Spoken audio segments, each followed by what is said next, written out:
Assalamualaikum warahmatullahi wabarakatuh. Saya Trimo Sabilianto. Di sini saya dari kelas Sistem Informasi 302. Saya akan mempresentasikan hasil UAS ujian akhir semester untuk mata kuliah Interaksi Manusia dan Komputer yang diampu oleh Bapak Noviandri Eskom MMSI. Nah, di sini saya akan bahas komponen-komponen penting yang perlu diperhatikan dalam membangun sebuah website atau sebuah aplikasi. Nah, ini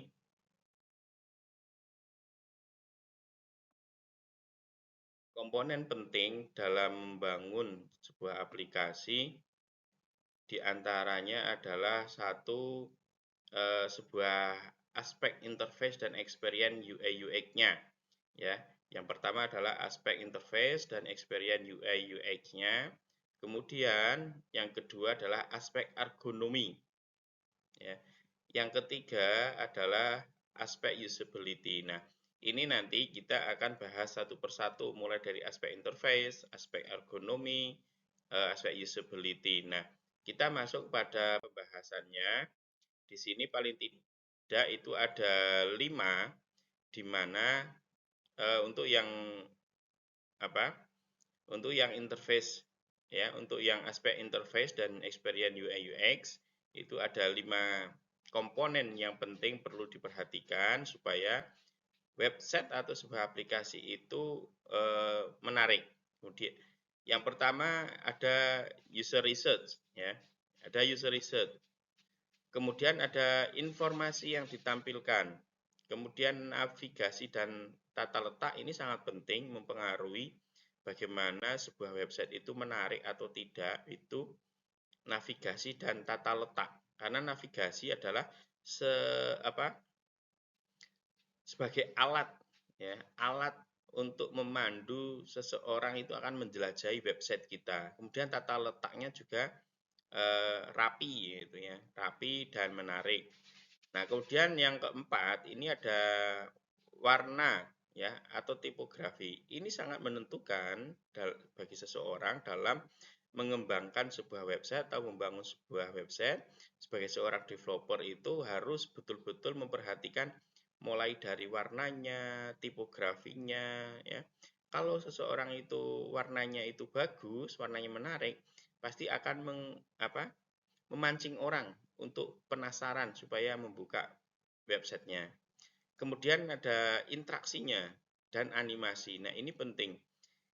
Untuk interaksi dan animasinya ini akan menambah sebuah ketertarikan tersendiri di dalam sebuah website karena websitenya itu interaktif terhadap kita sebagai pengguna.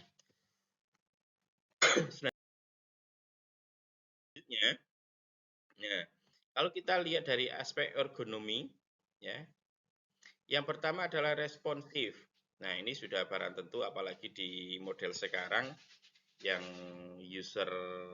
usernya itu banyak menggunakan smartphone, ya. Harus responsif ini menjadi hal yang paling penting, ya.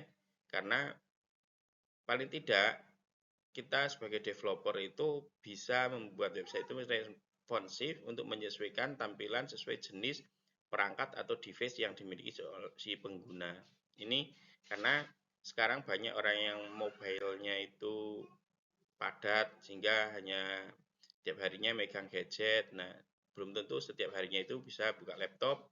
Yang pasti gadget itu pasti berada di tangan dan selalu bisa untuk berinteraksi.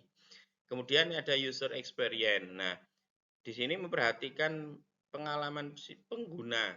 Pengalaman pengguna gimana? Kita perlu research dulu nih, ya, kepada si usernya mengenai pengalaman dalam menggunakan sebuah aplikasi maupun sebuah website. Sehingga kita tahu nih kemauan si usernya seperti apa, jadi kita tahu. Sehingga sebagai developer harus menyesuaikan. Kemudian yang ketiga itu ada ergonomi fisik, ya. Ini menjadi penting karena layout dan tampilan ini menjadi prasyarat yang harus dipenuhi. Ya. Layoutnya bagus, tampilannya bagus, tadi sudah ada warna, topografi, nah itu saling berkaitan. ya, sehingga menjadi sebuah website di mana website itu menjadi website yang interaktif, menarik karena layoutnya bagus, tata letaknya bagus, warnanya bagus, sehingga memberikan kesan tampilan yang mewah dan penasaran bagi si user untuk menjelajahi website kita. Kemudian selanjutnya di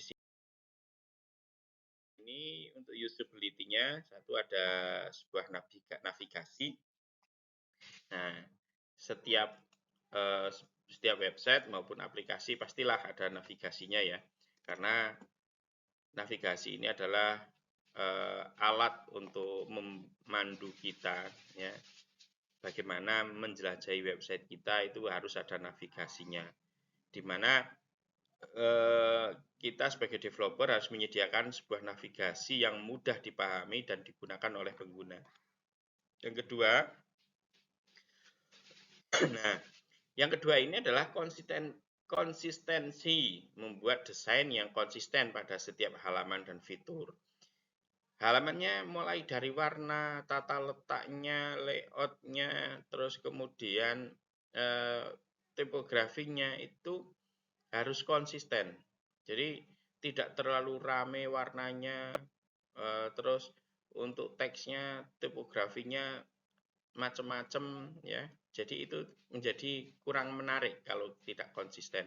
Baik itu dari warna, tipografinya, kemudian layoutnya.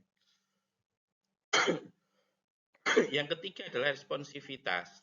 Nah, ini tadi yang sudah kita bahas, bahwa karena dengan perkembangan zaman, orang sekarang untuk keseharian lebih cenderung menggunakan smartphone ataupun iPhone. Ini developer diharapkan untuk mampu menjawab tantangan ini, membuat sebuah website atau aplikasi itu menjadi responsif sehingga sesuai dengan device yang digunakan oleh si user. Selanjutnya adalah user feedback. Nah, ini penting ya, supaya di dalam website kita itu ada menu yang memberikan umpan balik sebagai sebuah interaksi. Itu umpan balik yang jelas dan mudah dipahami oleh pengguna. Kemudian yang terakhir ini adalah simplicity.